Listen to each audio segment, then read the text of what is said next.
بسم الله الرحمن الرحيم. الرحمن علم القرآن، خلق الإنسان علمه البيان. الشمس والقمر بحسبان، والنجم والشجر يسجدان. والسماء رفعها ووضع الميزان، ألا تطغوا في الميزان وأقيموا الوزن بالقسط ولا تخسروا الميزان. والأرض وضعها للأنام، فيها فاكهة والنخل ذات الأكمام، والحب ذو العصف والريحان. فبأي آلاء ربكما تكذبان؟ خلق الإنسان من صلصال كالفخار، وخلق الجان من مارج من نار. فبأي آلاء ربكما تكذبان؟ رب المشرقين ورب المغربين، فبأي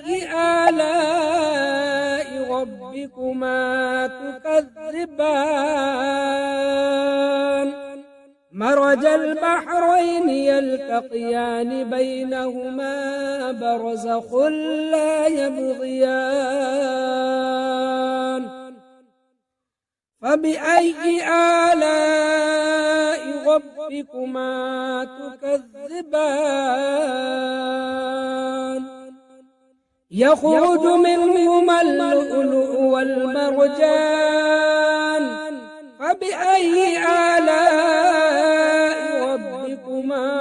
تكذبان؟ وله الجوار المنشآت في البحر كالأعلام، فبأي آلاء ربكما تكذبان؟ كل من عليها فان، ويبقى وجه ربك ذو الجلال والإكرام. فبأي آلاء ربكما تكذبان؟ يسأله من في السماوات والأرض، كل يوم هو في شأن. فبأي آلاء ربكما تكذبان؟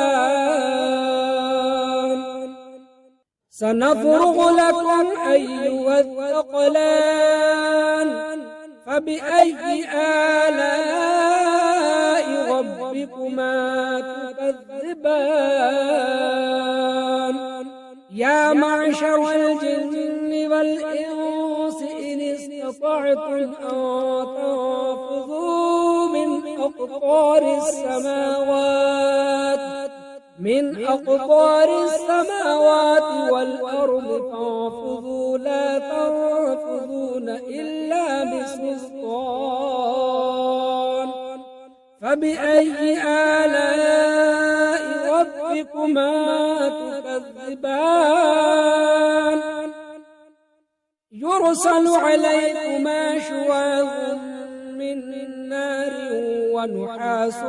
فلا تنتصران. فبأي آلاء ربكما تكذبان؟ فإذا انشقت السماء فكانت وردة كالدهان. فبأي آلاء ربكما تكذبان؟ فيومئذ لا يسأل عن ذنبه إنس فبأي آلاء ربكما تكذبان يعرف المجرمون بسيماهم فيؤخذ بالنواصي والأقدام فبأي آلاء ربكما تكذبان هذه جهنم التي يكذب بها المجرمون يطوفون بينها وبين حميم آن فبأي آلاء ربكما تكذبان ولمن خاف مقام ربه جنتان فبأي آلاء ربكما تكذبان ذواتا أفنان فبأي آلاء ربكما تكذبان فيهما عينان تجريان فبأي آلاء ربكما تكذبان فيهما من كل فاكهة زوجان فبأي آلاء ربكما تكذبان متكئين على فرش بطائنها من استبرق وجنى الجنتين دان فبأي آلاء ربكما تكذبان فيهن قاصرات الطرف لم يطمثهن إنس قبلهم ولا جان فبأي آلاء ربكما تكذبان كأنهن الياقوت والمرجان فبأي آلاء ربكما تكذبان هل جزاء الإحسان إلا الإحسان فبأي آلاء ربكما تكذبان ومن دونهما جنتان فبأي آلاء ربكما تكذبان مدهامتان فبأي آلاء ربكما تكذبان فيهما عينان ضاختان فبأي آلاء ربكما تكذبان فيهما فاكهة ونخل ورمان فبأي آلاء ربكما تكذبان فيهن خيرات حسان فبأي آلاء ربكما تكذبان حور مقصورات في الخيام فبأي آلاء ربكما تكذبان لم يطمثهن إنس قبلهم ولا جان فبأي آلاء ربكما تكذبان متكئين على رفرف خضر وعبقري حسان فبأي آلاء ربكما تكذبان تبارك اسم ربك ذي الجلال والإكرام أعوذ بالله من الشيطان الرجيم بسم الله الرحمن الرحيم ياسين والقرآن الحكيم إنك لمن المرسلين على صراط مستقيم تنزيل العزيز الرحيم لتنذر قوما ما أنذر آباؤهم فهم غافلون لقد حق القول على أكثرهم فهم لا يؤمنون إنا جعلنا في أعناقهم أغلالا فهي إلى الأذقان فهم مقمحون وجعلنا من بين أيديهم سدا ومن خلفهم سدا فأغشيناهم فهم لا يبصرون وسواء عليهم أأنذرتهم أم لم تنذرهم لا يؤمنون إنما تنذر من اتبع الذكر فخشي الرحمن بالغيب فبشره بمغفرة وأجر كريم إنا نحن نحيي الموتى ونكتب ما قدموا وآثارهم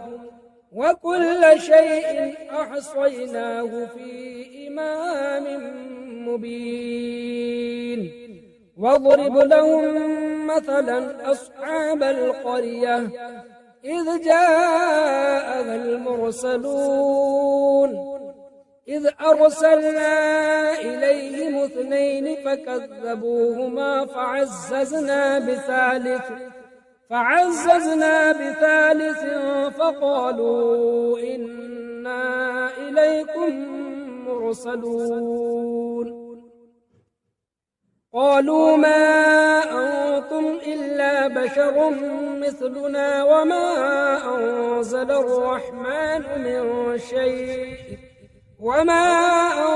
الرحمن من شيء إن أنتم إلا تكذبون قالوا ربنا يعلم إنا إليكم لمرسلون وما علينا إلا البلاغ المبين قالوا إنا تطيرنا بكم لئن لم تنتهوا لنرجمنكم وليمسنكم منا عذاب أليم قالوا طائركم معكم أئن ذكرتم بل أنتم قوم مسرفون وجاء من أقصى المدينة رجل يسعى قال يا قوم اتبعوا المرسلين اتبعوا من لا يسألكم أجرا وهم مهتدون وما لي لا أعبد الذي فطرني وإليه ترجعون أأتخذ من دونه آلهة إن يردني الرحمن بضر لا تغن عني شفاعتهم شيئا ولا ينقذون إني إذا لفي ضلال مبين إني آمنت بربكم فاسمعون قيل ادخل الجنة قال يا ليت قومي يعلمون بما غفر لي ربي وجعلني من المكرمين وما أرسلنا على قومه من بعده من جند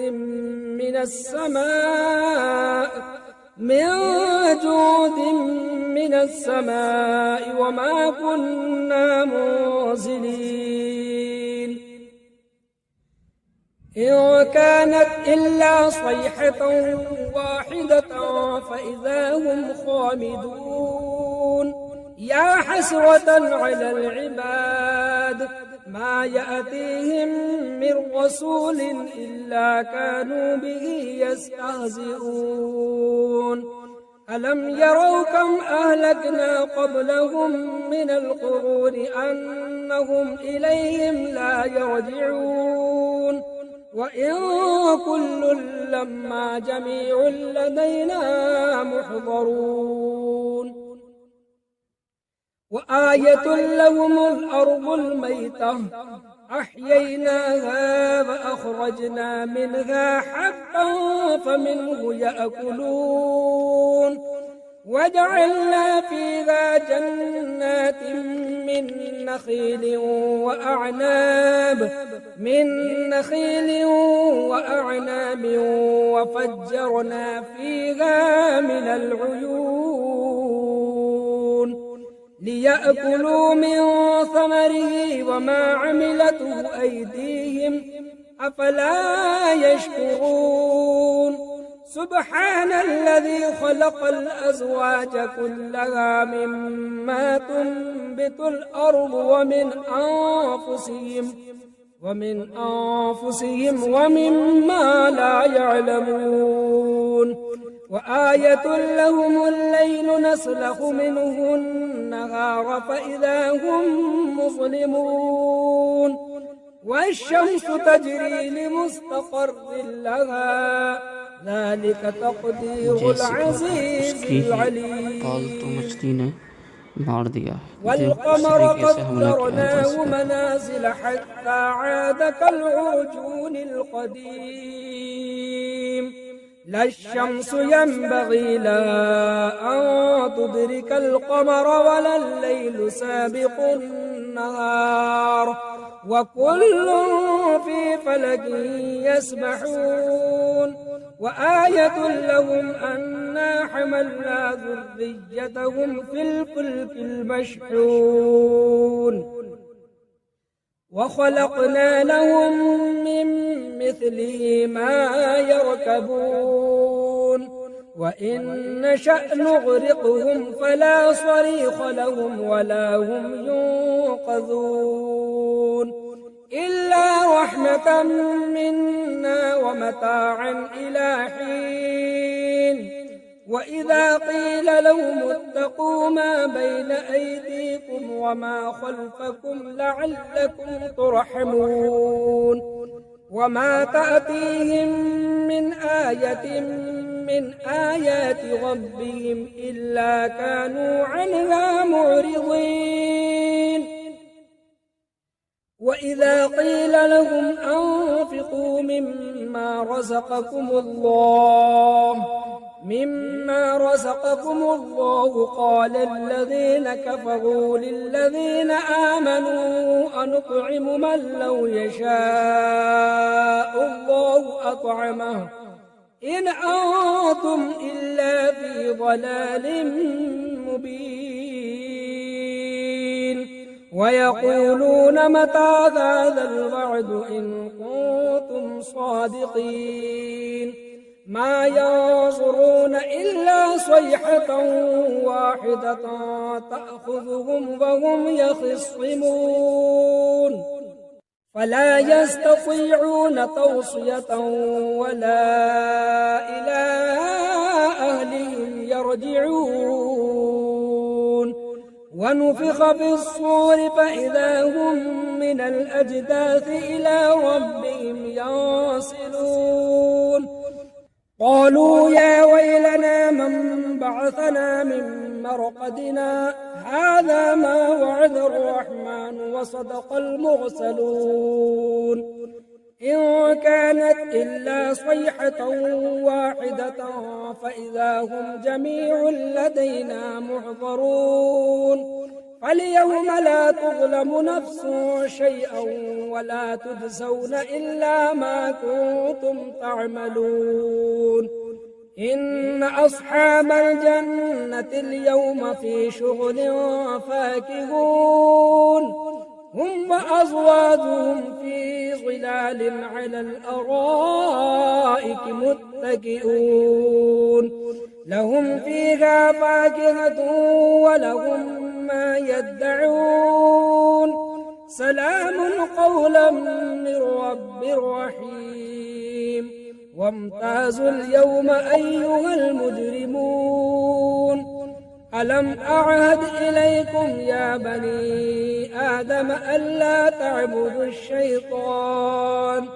إنه لكم عدو مبين وأن اعبدوني هذا صراط مستقيم ولقد أضل منكم جبلا كثيرا أفلم تكونوا تعقلون هذه جهنم التي كنتم توعدون اصلوها اليوم بما كنتم تكفرون اليوم نختم على أفواههم وتكلمنا أيديهم وتشهد أرجلهم بما كانوا يكسبون ولو نشاء لطمسنا على أعينهم فاستبقوا الصراط فأنى يبصرون ولو نشاء لمسخناهم على مكانتهم فما استطاعوا مضيا ولا يرجعون ومن نعمره ننكس في الخلق أفلا يعقلون وما علمناه الشعر وما ينبغي له إن هو إلا ذكر وقرآن مبين لينذر من كان حيا ويحق القول على الكافرين أولم يروا أنا خلقنا لهم مما عملت أيدينا أنعاما فهم لها مالكون وذللناها لهم فمنها ركوبهم ومنها يأكلون ولهم فيها منافع ومشارب أفلا يشكرون واتخذوا من دون الله آلهة لعلهم ينصرون لا يستطيعون نصرهم وهم لهم جند محضرون فلا يحزنك قولهم إنا نعلم ما يسرون وما يعلنون أولم ير الإنسان أنا خلقناه من نطفة فإذا هو خصيم مبين وضرب لنا مثلا ونسي خلقه قال من يحيي العظام فهي رميم قل يحييها الذي أنشأها أول مرة وهو بكل خلق عليم الذي جعل لكم من الشجر الأخضر نارا فإذا أنتم منه توقدون أوليس الذي خلق السماوات والأرض بقادر على أن يخلق مثلهم بلى وهو الخلاق العليم إنما أمره